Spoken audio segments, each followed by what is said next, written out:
लघु सचिवालय में पानीपत शहरी विधायक प्रमोद विज ने एक बैठक करके हाल ही में लागू नए रजिस्ट्री सिस्टम को भ्रष्टाचार मुक्त सिस्टम बताते हुए मुख्यमंत्री मनोहर लाल की सराहना की। बैठक में नगर निगम आयुक्त सुशील कुमार, तहसीलदार कुलदीप सिंह, तहसील में काम करने वाले लीड राइटर्स, जनता की ओर से आए प्रतिनिधि व वित्त विभाग के अधिकारी मौजूद रहे। बैठक में अधिकारियों ने आमने सामने बैठकर समस्याओं को समझा और उन तकनीकी बातों को भी प्रोजेक्टर स्क्रीन पर डिस्प्ले करके दिखाया गया। बैठक में लीड राइटर्स के सवालों व जिज्ञासाओं का तकनीकी अधिकारियों ने जवाब दिया और लीड राइटर्स की परेशानियों को नोट किया गया। विधायक प्रमोद विज ने कहा कि जो चीजें जिला प्रशासन ठीक कर सकता है वह जिला प्रशासन अपने स्तर पर ठीक करेगा, अन्यथा जो सुझाव राज्य सरकार के अंतर्गत आते हैं उन्हें मुख्यमंत्री से मिलकर समस्याओं का समाधान करवाया जाएगा, ताकि पानीपत के नागरिकों की दिक्कतों को प्राथमिकता आधार पर ठीक किया जा सके। जो भी सारा कुछ आपके उससे इसके अंदर आपको अटैच करने में, क्योंकि ये सिर्फ इसके अंदर जेपीजी जो डलती है, सिर्फ फोटोज ओनली, पीडीएफ नहीं डलेगी, सिर्फ जेपीजी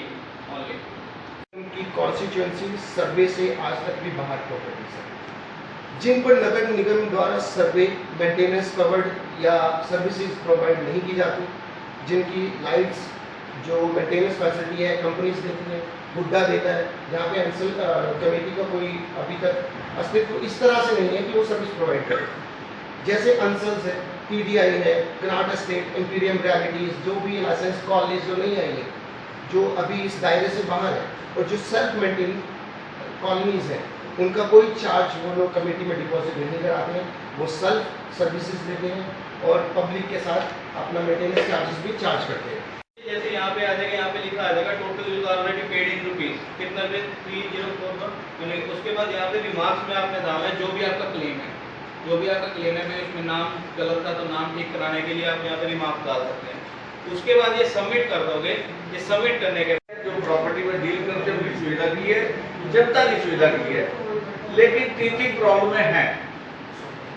हम जैसे कहते हैं ना, घर बनाओ तो पहले बरसात में पानी तो टपकेगा किसी से भी बनवा लो, ये वही सिस्टम है।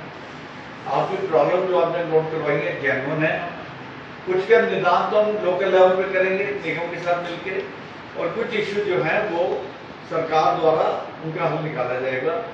निश्चित तौर पे देखिए, आपका व्यापार रुका हुआ है, लोगों की प्रॉपर्टी के झगड़े बढ़ जाएंगे इस तरह से, लेकिन एट द सेम टाइम सरकार का रेवेन्यू भी रुका हुआ है। माननीय मुख्यमंत्री मनोहर लाल जी ने जो ये तहसील में सिस्टम क्रिएट किया है, ये लोगों के भले के लिए है। जो फ्रॉड होते थे, जो रेवेन्यू के लॉस होते थे, लोगों के आपस में झगड़े होते थे, इस सिस्टम के लागू होने के बाद जो रजिस्ट्रियाँ इस सिस्टम में होंगी उसमें ना कोई झगड़ा रह जाएगा। हर एक को क्लियर पता होगा कि कौन सी प्रॉपर्टी मेरी है, कौन सी किसकी है। कोई भी सिस्टम आप लागू करिए, टीथिंग प्रॉब्लम उसमें होती हैं, इसमें भी कुछ ना कुछ प्रॉब्लम फेस की जा रही हैं, जो यहाँ तो कई बार प्रॉपर्टी खरीदने और बेचने वालों को मालूम नहीं है। इसीलिए डीड राइटर्स की मीटिंग रखी गई है। इसमें हमारे कमिश्नर साहब भी थे, तहसीलदार साहब भी थे, सीटीएम मैडम भी थी, HICDC के अधिकारी भी थे। सबसे मुख्य मुद्दा आज ये था कि डीड राइटर को पता होना चाहिए कि ID कैसे क्रिएट करनी है, NOC कैसे लेनी है, होस्टेस कैसे भरना है। उनको पूरी प्रेजेंटेशन दी गई है। उनके मन में जो दुविधा थी, उन्होंने पूरी जानकारी मांगी अधिकारियों से। IT सेक्टर ने पूर्ण रूप से उनको जानकारी भी दी है कि इस माध्यम से आप नेट पे जाके लोगों की रजिस्ट्रियाँ करवा सकते हैं। फिर भी अगर कोई प्रॉब्लम आएगी, कुछ बिंदु उन्होंने भी बताए हैं, रिटर्न में दिए हैं डीड राइटर्स ने, उसकी चर्चा में यहाँ लोकल अधिकारियों के साथ कल बैठ के करेंगे हम इसकी चर्चा, और जो भी उचित हल होगा। लेकिन सिस्टम को फुल प्रूफ रखना है, ताकि ID के माध्यम से रजिस्ट्रियाँ हो, सरकार का लॉस नहीं होना चाहिए रेवेन्यू का, और एट द सेम टाइम लोगों को भी एक सुख शांति होनी चाहिए मन में कि मेरी रजिस्ट्री मेरी है, कोई इसमें खलल नहीं डाल सकता। सब जो अवैध कॉलोनियाँ कट रही हैं, अवैध कॉलोनियाँ काटी जा रही हैं, उनके ऊपर नगर निगम देखिए, अवैध कॉलोनियाँ कटना बिल्कुल गलत है। हम लोग इसके बिल्कुल अगेंस्ट हैं। कोई कॉलोनी नहीं कटनी चाहिए। सरकारी योजना जिसने कॉलोनी काटनी है, बहुत सारी सरकार की योजनाएं हैं। 5 एकड़ का प्लाट ले, दीनदयाल उपाध्याय योजना को लेके आए। इतनी योजनाएं हैं सरकार की जिसके अंदर वो कॉलोनी, अगर जो कॉलोनाइजर है काटना चाहते हैं तो काटे, हमें क्या इतराज है। उसकी डेवलपमेंट करके दे, उसके चार्जेज और हमने कॉलोनी बेचें, सरकार की तरफ से कोई मनाही नहीं है। लेकिन अनऑथराइज कॉलोनियाँ जो बन रही हैं वो गलत है, वो उचित नहीं है। कल को ये कॉलोनीज बन जाती हैं फिर सरकार को इन कॉलोनियों को रेगुलराइज करके करोड़ों सैकड़ों करोड़ों रुपए इस कॉलोनियों को बनाने में लगता है, और फिर भी छोटी छोटी गलियां रह जाती हैं, छोटे छोटे इलाके रह जाते हैं, वो उचित नहीं है। लोग कॉलोनाइजर से मैं रिक्वेस्ट करूंगा कि सरकारी योजना के अंतर्गत कॉलोनियां काटें और अपना बिजनेस करें। तब तक उद्योगपतियों ने भी चाबियां सौंपने की बात की है प्रशासन को, आपके सांसद जी को और आपको भी, जब तक डीटीपी का ट्रांसफर नहीं होगा उस बारे में। देखिए, मेरी जानकारी में ऐसा नहीं है कि चाबियां सौंपने की बात है। आपके माध्यम से ही मैंने चैनल में किसी में पढ़ा था ये बात, लेकिन मेरे को भी संपर्क नहीं किया। हम अपना काम कर रहे हैं, उद्योगपतियों के साथ हैं, किसी की फैक्ट्री गिरने नहीं दूंगा जी। जो फैक्ट्री कंस्ट्रक्शन होके बन चुकी है और प्रोडक्शन में है, वो फैक्ट्री तो गिराई नहीं जानी चाहिए। नई फैक्ट्रियाँ बिल्कुल नहीं बननी चाहिए। जिसको फैक्ट्री लेनी है, HICDC सेक्टर बहुत बड़े हैं, सैकड़ों एकड़ जगह पड़ी हुई है, वहाँ अपना कारोबार करे और शांति से कारोबार करे। मेरी लोगों से भी प्रार्थना है कि अनऑथराइज जगह पे जगह लेकर उसकी रजिस्ट्री कराकर फैक्ट्रियाँ मत लाएं, ये उचित नहीं है। इसमें उन्हीं का नुकसान होता है। कल को फैक्ट्री लगने के बाद ना फायर ब्रिगेड जाने की जगह होती है वहाँ पर, ना आने जाने की सुविधा होती है, ना कंटेनर आ जा सकते हैं। लेकिन हाँ, निश्चित तौर पर जो फैक्ट्रियाँ प्रोडक्शन में है, माननीय मुख्यमंत्री से प्रार्थना करेंगे कि उन फैक्ट्रियों को रेगुलराइज किया जाए, उनको गिराया नहीं जाए, लेकिन नई फैक्ट्रियाँ बनाने की हम परमिशन नहीं दे सकते। देखिए, आज सभी एडमिनिस्ट्रेशन जो डिपार्टमेंट के पदाधिकारी हैं और विधायक जी, उन सब ने आज मीटिंग बुलाई थी, जिससे सारी समस्याओं का पता चल सके कि रजिस्ट्री के टाइम पे क्या क्या दिक्कतें बेसिक आ रही हैं। तो एज ए रिप्रेजेंटेटिव हम लोगों ने उनके आगे पब्लिक की जो समस्याएं थी, जो बेसिक समस्याएं थी, वो लिख कर दी हैं। जो एक एजेंडा हमने उन्हें बना कर दिया है कि जो प्रॉपर्टी आईडी के चलते हमें समस्या आ रही हैं, जो प्रॉपर्टी आईडी रिजेक्ट हो रही है, या जिस तरह की डिमांड्स आ रही हैं जो अननेसेसरली एक डाटा के अंदर डाली गई हैं सॉफ्टवेयर के अंदर, तो उनको हटाया जाए, ताकि 40-50% पब्लिक जो है इजीली काम कराने के लिए यहाँ धक्के ना खाने पड़े और जल्दी उनका काम। जैसे मैनेजर समस्या क्या आ रही है, मेजर समस्या आ रही है? मेजर समस्या प्रॉपर्टी आईडी को लेकर ज़्यादा आती है। जैसे किसी भी एरिया की जहाँ पे अंसल्स, एल्डेको, इम्पीरियम या TDI जैसी कॉलोनीज जो है, लाइसेंस कॉलोनियाँ, वो भी उस दायरे में नहीं आती कमेटी के, निगम के, या हुड्डा सेक्टर्स कुछ दायरे में नहीं आते, बट वहाँ पर भी प्रॉपर्टी आईडी मैंडेटरी कर दी गई है।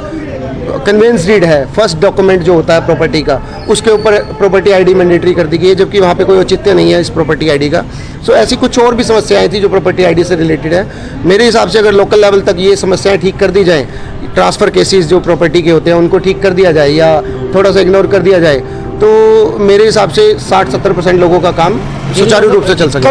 कब से परेशानी आ रही है ये जब से सॉफ्टवेयर बना है, आई थिंक तभी से प्रॉब्लम आ रही है। तकरीबन 2 महीने हो चुके हैं इससे। तो विधायक जी ने क्या कहा मीटिंग में? विधायक जी ने हमें आश्वासन दिया है कि मोस्टली इसी वीक के अंदर अंदर DC साहब से और ऊपर सरकार के कुछ नुमाइंदों से बात करके इस सॉफ्टवेयर में तब्दील करने की, या लोकल लेवल पे कमिश्नर साहब से मिलकर म्यूनसिपल सॉफ्टवेयर को थोड़ा सा चेंजेस करने की, ठीक करने की कोशिश करेंगे, जिससे इस 5-4 दिन में रिजल्ट पॉजिटिवली सामने आएगा। क्या नाम है आपका? मनोज मिगलानी एडवोकेट एंड हम इसके सोल्यूशन के लिए ना हमें एक विचार करना चाहिए। अब मेरे हिसाब से जो छोटी छोटी दिक्कतें हैं, जैसे कन्वेंस डीड होती है, लाइसेंस कॉलोनियों की जो पहला डॉक्यूमेंट होता है, एक अलॉटी जो सीधा रजिस्ट्री कराता है डिपार्टमेंट से या फिर हुड्डा डिपार्टमेंट से या फिर कमेटी कॉलोनी से, लाइसेंस कॉलोनी से, तो उस पहली रजिस्ट्री के ऊपर प्रॉपर्टी आईडी नहीं होनी चाहिए। वो मायने नहीं रखता है। जब तक मैं प्रॉपर्टी परचेज़ नहीं करूँगा, मेरा नाम रजिस्ट्री नहीं होगी, तो उस पर मैं टैक्स कैसे भरूँगा?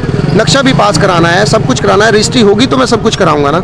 सो ये एक बेसिक प्रॉब्लम है, जो 30% प्रॉब्लम का जड़ ही यही है। अगर इसको हटा दिया जाए कन्वेंस डीड के ऊपर से, तो 30% सोल्यूशन ये हो जाता है। सेकंड सोल्यूशन है, जैसे हमारी फैमिली ट्रांसफ़र्स होती हैं, या मदर के नाम टैक्स है और बेटे ने आगे प्रॉपर्टी बेचनी है, बेटे के नाम ऑलरेडी रजिस्ट्री मदर कर चुकी है, तो इन चीज़ों को ट्रांसफ़र केसेस में, प्रॉपर्टी ऑफ ट्रांसफ़र केसेस में इग्नोर कर देना चाहिए। आप प्रॉपर्टी के ड्यूज़ लीजिए। सरकार, ये नहीं है कि सरकार को ड्यूज़ नहीं मिलेंगे, ड्यूज़ मिलेंगे, लेकिन ये जो ट्रांसफ़र का प्रोसेस है, जिससे धांधलेबाजी, जिससे दलाल लोग पैदा हो जाते हैं, तो वो चीज़ कम हो जाएगी। ट्रांसफ़र की ये इग्नोरेंस करने से 20% काम क्या, इससे भी फ़र्क पड़ेगा। तो 50-60% को काम इन छोटी छोटी चीज़ों से ही हल निकलने वाला है, जो अगर इमीडिएट लोकल लेवल पे एक्शन ले लिया जाए तो पॉसिबिलिटी है कि सोल्यूशन जल्दी होगा। हरियाणा फ्रेश शुद्ध घी का नाम बड़ा, शुद्धता की कसौटी पर खरा। हरियाणा फ्रेश एक बाग शुद्ध घी, स्वाद घर के घी जैसा। हरियाणा फ्रेश शुद्ध घी। पानीपत ब्रेकिंग न्यूज पर ताजा तारीन समाचार देखने के लिए आज ही चैनल को सब्सक्राइब करके बेल आइकन दबाएं ताकि आपको ताजा खबरों के अपडेट मिलते रहें। देखते रहिए पानीपत ब्रेकिंग न्यूज।